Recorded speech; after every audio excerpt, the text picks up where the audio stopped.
Bonjour et bienvenue à cette 6e capsule en primeur avec Justin et Amélia. Cette semaine, nous allons vous parler du film Les âmes vagabondes et G.I. Joe, les représailles. Le premier film qu'on a visionné pour vous cette semaine, c'était le film G.I. Joe, les représailles en 3D. Personnellement, j'avais pas vu le premier film G.I. Joe, le réveil du cobra, mais ça n'a pas vraiment d'importance en fait. Vous n'êtes pas obligé d'avoir vu le premier pour suivre. C'est vraiment un très bon film. C'est de l'action du début à la fin. Personnellement, j'ai aimé les scènes de combat. Je trouvais que c'était tellement réaliste que tu plonges tellement dans le film avec eux puis tu as l'impression d'y être. Pour la distribution des rôles, il y avait les 3 acteurs principaux, c'était Adrian Palaki qui a récemment joué dans L'Aube rouge. Il y avait DJ Cotrona qui a récemment joué dans Cher John et Dwayne Johnson qui a récemment joué dans L'Infiltrateur et qui jouera prochainement aux côtés de Mark Wahlberg dans Coup musclé.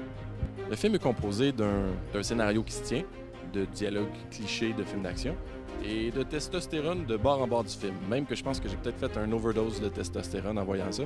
Une chose est certaine, c'est que le film réussit à charmer son public. J'étais pas nécessairement le public visé par ce film-là, mais je suis quand même capable de voir qu'il a fait la job, il répond à la demande, et même ils ont redoublé d'ardeur par rapport au premier film. Je vous conseille de venir voir le film, de faire votre propre critique, mais je pense que vous allez être très satisfait.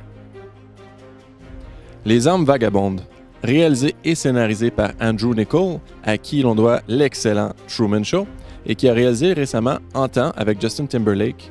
En tête d'affiche du film, nous avons Saoirse Ronan, qu'on a pu voir dans le film Anna avec Eric Bana, et Max Aaron et Jake Abel. Andrew Niccol est un réalisateur que j'apprécie beaucoup. Je vais faire un parallèle entre ce film-là et le film Gattaca, qui était un film réalisé par Andrew Niccol en début de carrière. Et c'était un superbe film de science-fiction, mais un science-fiction pas d'action, plutôt dramatique, et dans un futur très, très rapproché. Dans ce film-là, dans Les âmes vagabondes, c'est un peu la même chose. C'est en fait une planète habitée par des parasites qui prennent, dans le fond, le corps de chacun des humains pour les manipuler. Et ce qui est intéressant, c'est que malgré cette situation-là, on néglige pas du tout l'histoire d'amour dans ce film-là. Ça prend beaucoup de place et c'est vraiment une nouvelle façon de présenter la chose. J'ai beaucoup aimé comment Stephenie Meyer, dans son histoire, a été capable de faire sortir en premier plan l'histoire d'amour, pareil comme elle l'a fait avec Twilight, dans une situation inhabituelle. Ce film-là est situé dans un désert tout le long du film et c'est aussi inusité que dans Twilight, mais je trouve que dans le fond, tout l'ensemble de l'histoire, du scénario, nous a donné un film savoureux. J'ai beaucoup apprécié Twilight quand je l'ai vu la première fois, le premier Twilight, et celui-là aussi, je trouve que c'est une très belle histoire et c'est très réussi. Et je pense que le public fidèle à Stephenie Meyer ne seront pas déçus.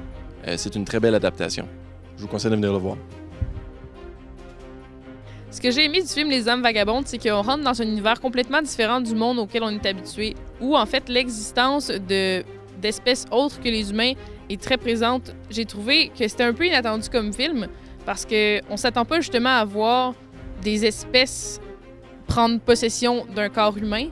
J'ai aimé que c'était l'actrice Saoirse Ronan qui était l'interprète principale du film, parce qu'on la voit de plus en plus sur grand écran, mais c'est une actrice excellente.